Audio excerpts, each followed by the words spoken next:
అందరికీ నమస్కారం. Welcome to our channel. ఎక్కువ మసాలాలు లేకుండా తక్కువ ఇంగ్రీడియంట్స్తో హెల్తీ అండ్ టేస్టీగా చాలా క్విక్ అండ్ ఈజీగా చేసుకునే మేతి మటా పులావ్కి సైడ్ డిష్ కూడా ఏమీ అక్కర్లేకుండా జస్ట్ రైతాతో సర్వ్ చేసుకున్న టేస్ట్ చాలా బాగుంటుంది. ఈ రెసిపీ కోసం ముందుగా స్టవ్ ఆన్ చేసి కుక్కర్ పెట్టుకుని 2 టేబుల్ స్పూన్ల ఆయిల్, 1 టేబుల్ స్పూన్ నెయ్యిని హీట్ చేసుకోవాలి.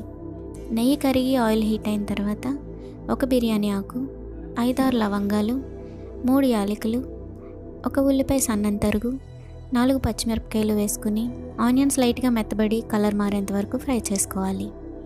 ఆనియన్స్ లైట్గా కలర్ మారిన తర్వాత 1 టేబుల్ స్పూన్ అల్లం వెల్లుల్లి పేస్ట్, 1 టేబుల్ స్పూన్ జీలకర్ర వేసుకుని పచ్చివాసన పోయేంత వరకు ఫ్రై చేసుకోవాలి.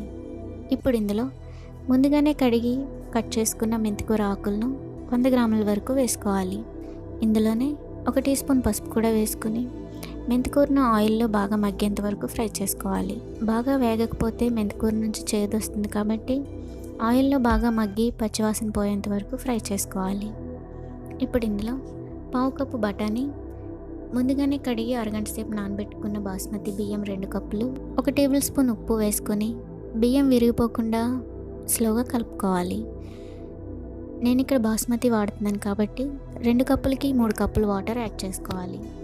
నార్మల్ సోనా మసూరి బియ్యంకి అయితే 2 కప్పులకి 4 కప్పులు వాటర్ యాడ్ చేసుకుని ఒకసారి బాగా కలిపి ఇదే స్టేజ్లో సాల్ట్ అడ్జస్ట్ చేసుకుని మూత పెట్టి హై ఫ్లేమ్ మీద 3 విజిల్స్ వరకు రానివ్వాలి. ప్రెషర్ పోయి కుక్కర్ చల్లారిన తర్వాత గరిటతో కింద నుంచి పైకి కలుపుకొని వేడివేడిగా రైతాతో సర్వ్ చేసుకుంటే చాలా బాగుంటుంది.